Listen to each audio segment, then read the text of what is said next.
Então, estávamos falando sobre a questão dos sacerdotes, da ordem sacerdotal, do princípio de funcionamento do reino, né? Que tem um sistema operacional e tem uma ordem sacerdotal, tem o seu jeito de operar dentro disso, né?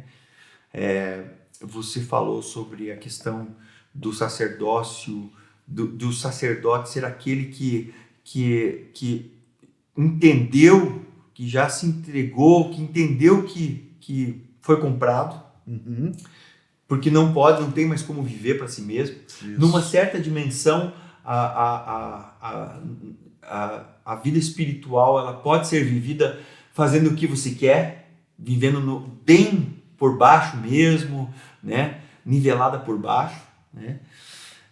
Mas para esse lugar de uma operação sacerdotal já não há como, né? Isso também me leva para a questão da filiação, né? Que hoje se fala muito sobre essa questão de que todo mundo é filho, né?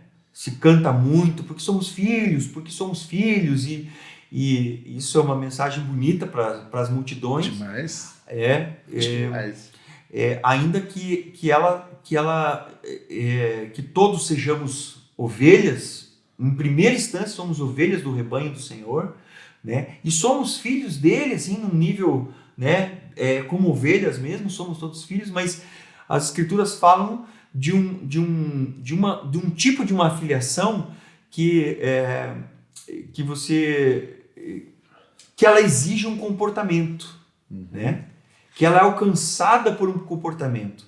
Você leu Mateus capítulo 5, né? É um texto em João 1,14 que diz que e todos quantos o receberam, deu-lhes o poder de serem feitos filhos de Deus. Deu-lhes o poder de serem feitos. Gostaria que você lesse para nós aí o Mateus 5. Mateus 5. Paulo em Romanos, capítulo 8, verso 14, diz assim: todos os que são guiados pelo Espírito de Deus são filhos de Deus. Né? E para mim está em completa conexão com esse texto de Mateus 5, quando Yeshua fala no Sermão do Monte. Isso, quando ele começa a falar, a partir do versículo 43.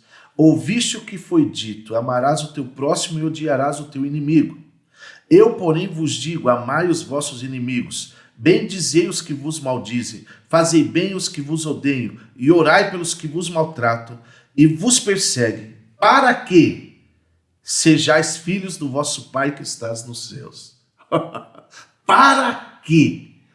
Então, a filiação, ela só é exercida, ou ela só é como se fosse assim, carimbada, apropriada, quando, primeiro, você tem que vivenciar isso pelo Espírito. É impossível vivenciar isso sem o Espírito do Senhor. Não tem como. Mas pelo Espírito, aí eu começo a vivenciar. Aí eu me torno, quando eu começo a demonstrar o padrão do meu Pai. Porque se a gente pensa assim, o primeiro, que era o Filho de Deus, o nosso Senhor Yeshua. Então assim, tudo que ele falou, eu gosto muito de pensar quando João capítulo 5, ele começa a falar assim, o que eu estou falando para vocês, eu não falo por mim mesmo. As minhas palavras eu falo de acordo com o que o meu Pai mandou eu falar. Então o mandamento é dele. Então essas realidades, essas verdades não era do próprio Pai. Então o próprio filho falava então coisas que eram do próprio Pai.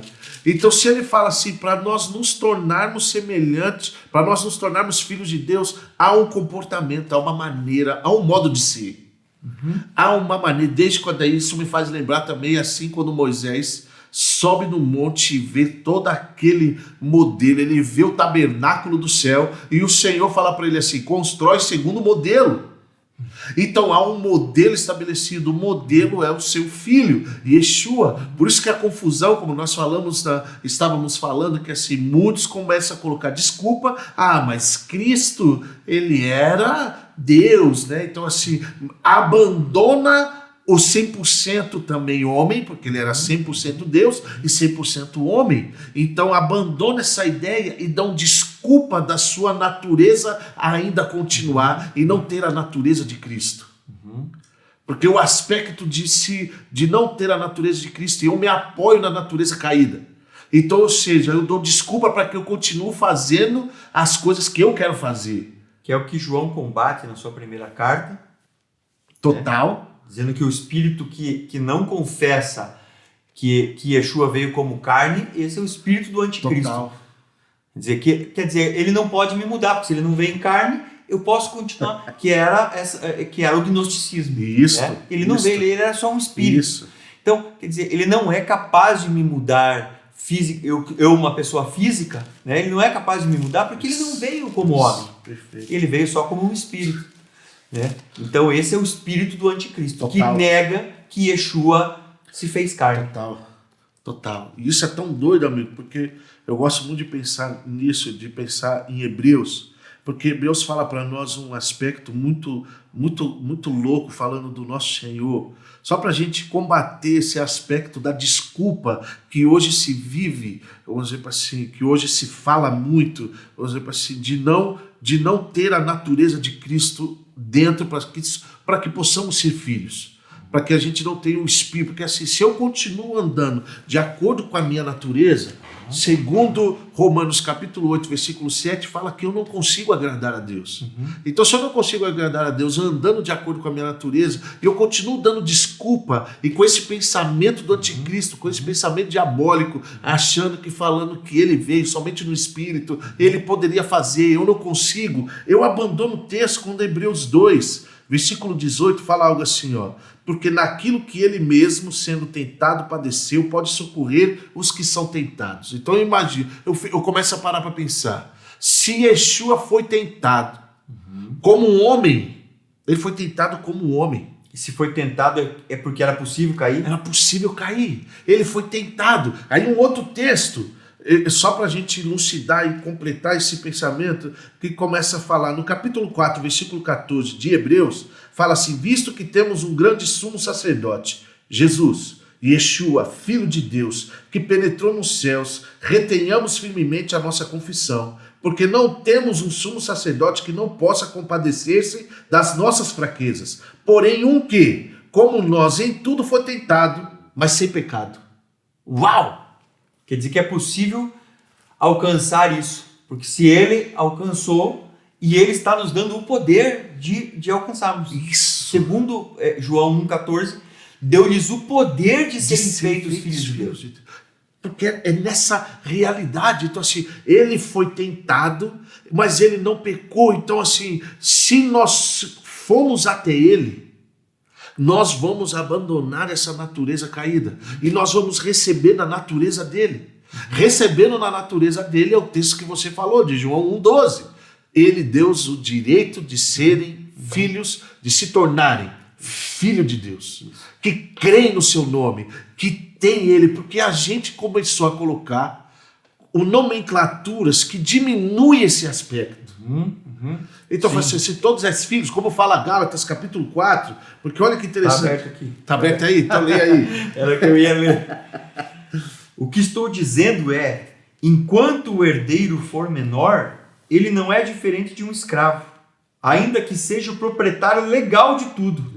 Ele está sujeito a guardiões e curadores até o tempo previamente determinado por seu pai. Quer dizer, você pode ter uma herança e nunca ir buscá-la, né? E nunca ter o direito nunca que o pai te libera, nunca acessar. Nunca acessá-la. Nunca acessar. Por não ser, porque esse texto de Romanos 8,14 fala que aqueles que são guiados pelo Espírito de Deus, esses são filhos de Deus. Palavra aí, huios, né? Que filhos maduros. Isso. Então veja, nós não estamos negando que existe uma filiação. Isso. Mas a herança é só para os filhos. Para os maduros. Para os filhos maduros. São três palavras no grego, né? Teknon, Paidion e huios, né? pai de um bebezinho. Tecnum é uma criança pequena. Ela pode ser herdeira de tudo. Isso, mas ela é uma criança. E Yeshua, quando foi batizado, ouviu uma voz do céu que disse: esse é o meu Ruios, o meu filho maduro. Agora ele está assumindo com esse batismo, ele está assumindo o negócio do seu pai. Total. Porque ele é maduro para herdar. Total. Só agora, você veja, com 12 anos, ele já era considerado o homem pelo bar mitzvah. Já estava falando com os sacerdotes, já estava deixando todos boquiabertos, mas ele ainda não era maduro. Isso. Ele passa desses 12 aos 30 fazendo mais do mesmo, crescendo, imagine, lendo todos os dias a Torá, sendo edificado, né, todos os dias pelos mandamentos, crescendo no espírito, porque Maria era uma santa mulher, né? Miriam era uma santa mulher de Deus que deu espírito para ele, né? Um pai que ensinou os princípios, que era um homem justo, né? Mas todos os dias, com 12 ele já era uma sumidade. 18 anos depois, fazendo a mesma coisa, aos 30 ele estava pronto, apto para assumir a seu pai. Eu acho interessante que a parábola dos dois filhos, né, chamada do filho pródigo, né, os dois filhos têm um problema com identidade. Os dois. Um filho vai e desonra o pai, né, porque toma uma herança antecipadamente, como diz Provérbios, que é uma desonra. Né? E quando ele pensa em voltar, ele diz: quero ser como um dos empregados do meu pai. Ele ainda não tem uma visão do amor e da aceitação do pai. Ele não tem a visão de filho. Ele queria gastar a herança, absolutamente. Ele queria curtir a vida. O filho que fica também tem um problema. Porque ele é o tipo do filho que vive em justiça própria. Que trabalha, que faz tudo para provar para o pai que ele é um bom trabalhador, que ele é merecedor da herança, que ele é merecedor, muito mais agora que o outro filho, aquele teu filho, né, gastador, que perdeu tudo, né? Ele também, e quando o outro filho vem e o pai faz uma festa, ele diz: você nunca me deu um cordeiro para comer com meus amigos, né? Ele disse: tudo que eu tenho é teu. Então o problema do entendimento estava em quem? No filho. O filho é que não tinha assumido essa questão. Nós sabemos que essas duas figuras está falando de Judá e das 10 tribos, né? Dos judeus e das 10 tribos da dispersão, no entendimento profético, né? Dos filhos que vai e que gasta tudo, e o pai vai alcançá-lo e vai tornar a dar uma capa e um anel na sua mão. E do filho que fica, que são os judeus que cumprem com os mandamentos, que estão sempre ali, né? Mas que não entendem essa graça de ser filho. Né? Lhes falta essa... É interessante como toda a nossa fé está baseada na questão da identidade. Total. Isso é tão sério, amigo. Porque assim... Se a gente olhar primeiro, olha como que a gente precisa arrumar a nossa identidade, porque Cristo não tinha problema na sua identidade. E eu penso como isso é muito complexo para nós, por isso que nos falta, eu continuo batendo na tecla que a pessoa, assim, lhe falta o Espírito de Cristo, porque Cristo não tinha nenhum problema. Com 12 anos, como você bem falou, quando seus pais viram que ele sumiu, depois do seu bar mitzvah, ele chega e ele continua diante dos mestres e começa a fazer pergunta e todo mundo fica admirado. Quando seus pais chegam, 3 dias depois, então imagina só, ele estava lá 3 dias sentado, conversando, perguntando, falando de coisas, e ele fala assim: vocês não entendem que eu tenho que cuidar das coisas de meu pai? E eles olham e falam assim: uau, então assim, Cristo não tinha problema da identidade. Ele sabia o momento, e eu gosto muito do texto de Lucas 2, que fala assim: e ele subiu com eles, e Cristo era sujeito aos seus pais. Uma identidade bem resolvida, não tem problema, não precisa ser rebelde. Isso, Porque se eu sei quem eu sou, eu não me importo de me sujeitar a quem não está entendendo nada. E olha que poderoso isso. Se você sabe quem você é, você não tem problema de se você se sujeitar a essa pessoa que não está entendendo nada. Qual é o problema de você se sujeitar a ela? Nenhum, porque você sabe quem você é. E Cristo, então, não tinha problema com isso. Por isso que eu vejo que hoje falta essa realidade do Espírito de Cristo em nós. Por quê? Por não sabermos quem somos, por não ter o Espírito em nós, então ele que atesta a nossa identidade, como Paulo fala que nós fomos selados com o Espírito, que é o penhor da nossa herança. Então assim, ele é o pagamento inicial. Então assim, da nossa herança. Perfeito. Então se o Espírito está em nós, nós vamos ter ciência de quem nós somos nele, de quem eu sou em Deus, de quem eu sou em Cristo. Então se o Espírito opera em mim, ciente de quem eu sou, eu não vou ter mais problema com nada. E essa identidade que falta, que me leva a vivenciar todas as nossas práticas da velha ainda natureza, por não compreendermos quem somos. Exato. E essa questão de que não adianta, você veja, muitos desejam viver essa realidade de ser filho. Mas se você não é, se você ainda não entendeu, se você não chegou lá, se você não alcançou, não importa se você escreveu, não importa se você colou adesivo no carro, não importa se você tatuou no seu corpo, cara, que você é filho de Deus, cara, você não vai você não vai desfrutar dessa, como os dois filhos da parábola não desfrutavam. Né? Desfrutavam de um relacionamento errado com seu pai. Né? Eles não estava assentado no coração deles. E isso não importa o quantas pregações você escuta e quantas músicas você canta. Era como aquela velha história de ter a Bíblia aberta no Salmo 23 ou ficar mantreando o Salmo 23. Senhor é meu pastor e nada me faltará. Senhor é meu pastor e nada me faltará. Não, e daí as coisas continuam faltando. Porque a realidade é de que o Senhor não era o seu pastor. Isso é muito doido, amigo. Isso é muito doido, assim, e para mim isso é muito sério, é uma causa muito séria no nosso meio hoje, por falta dessa realidade do pastoreio dele. Porque Pedro fala algo interessante. Pedro fala sobre isso, que agora nós nos entregamos ao pastor e bispo das nossas almas. Quando ele fala isso em 1 Pedro, no capítulo 2, olha o padrão que ele começa a falar, a partir do versículo 21, ele fala assim, porque para isto sois chamados. E ele está falando de nós sofrermos injustamente. Então assim, o filho começa a compreender aquilo que o próprio filho, o Filho de Deus, Yeshua, o nosso Senhor, ele vivenciou. Então assim, aí ele fala aqui, porque também Cristo padeceu por nós, deixando-nos o exemplo para que sigais as suas pisadas.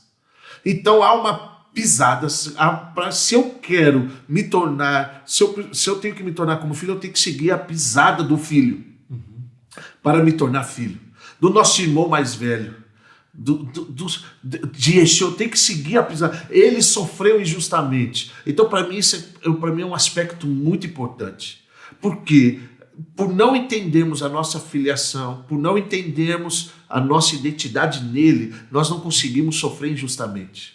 Nós não conseguimos vivenciar as mesmas pisadas dele, porque aí Pedro continua falando assim, o qual não cometeu pecado, nem na sua boca se achou engano, o qual, quando injuriava, não injuriava, quando padecia, não ameaçava, mas entregava-se àquele que julga justamente, levando ele mesmo em seu corpo os nossos pecados sobre o madeiro, para que, mortos para os pecados, pudéssemos viver para a justiça, e pelas suas feridas foste sarados, porque eres como ovelhas desgarradas.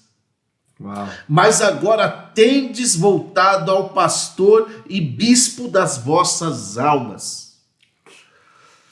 Então eu fico pensativo nisso, amigo, que eu falo assim, a filiação tem o aspecto de eu me seguir uma pisada.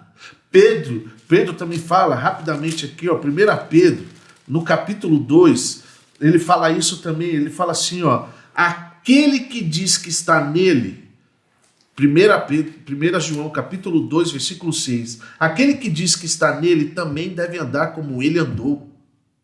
A filiação tem um aspecto de andar como. Não tem como nós tratarmos e falarmos de filho que não andam como. Porque se não andam como, não é filho. Isso. Porque você tem que se alinhar nessa identidade. Total. Tudo que está escrito tem... Por isso o motivo das genealogias.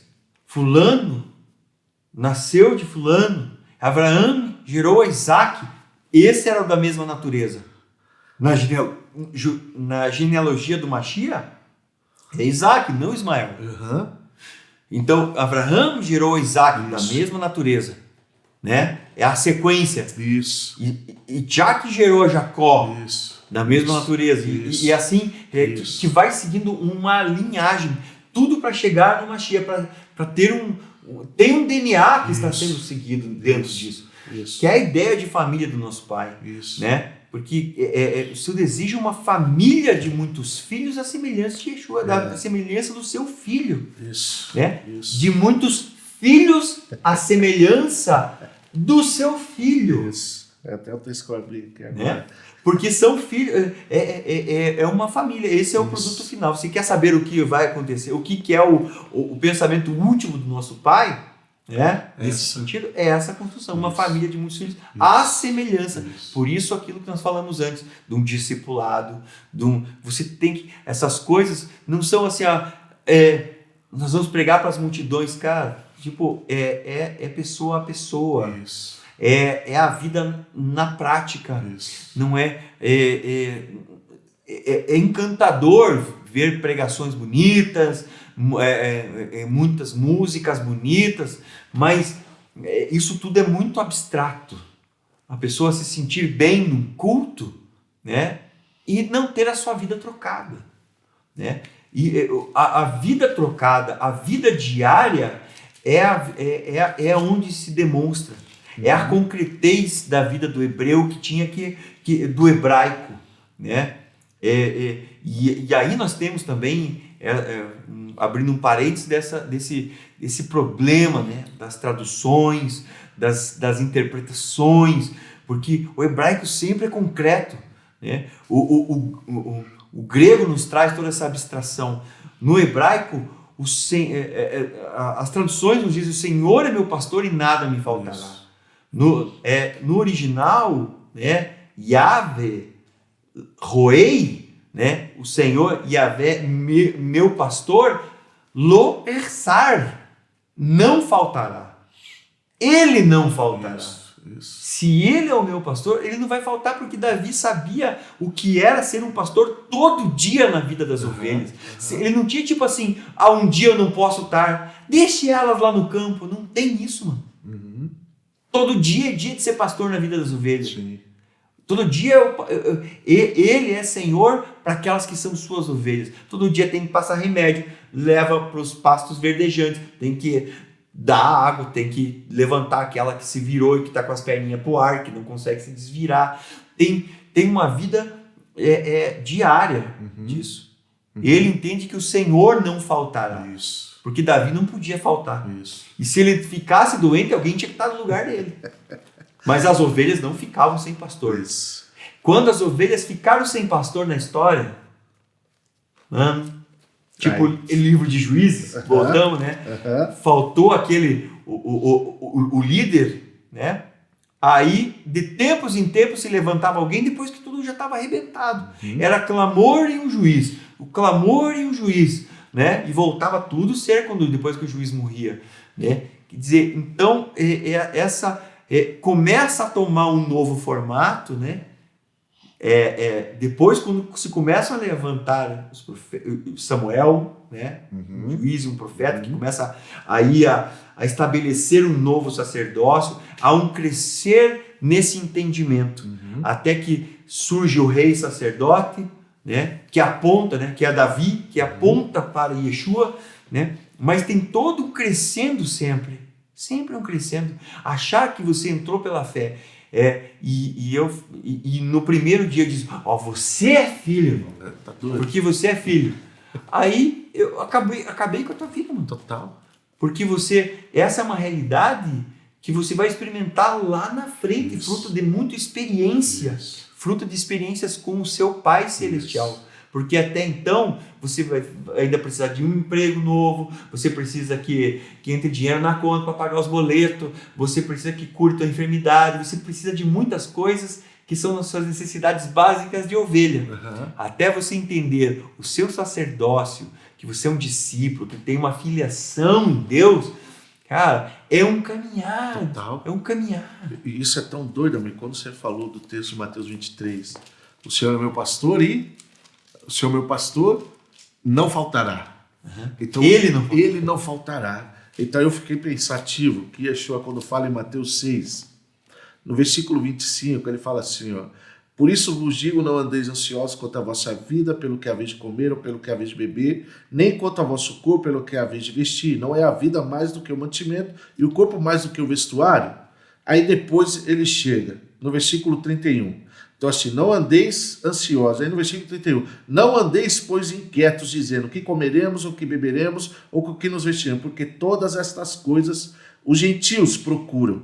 De certo, vosso Pai celestial bem sabe que necessitais de todas estas coisas. Olha só. Outras traduções falam assim, que quem se preocupa é quem não conhece o Pai, ou seja, ele não tem a realidade de filho, então ele não sabe quem é o pastor, que ele nunca faltará. Porque o Pai sabe daquilo que você necessita. Olha que interessante, fala assim, ó, o Pai, porque de certo vosso Pai celestial bem sabe que necessitais de todas estas coisas. O Senhor é meu pastor e ele não faltará.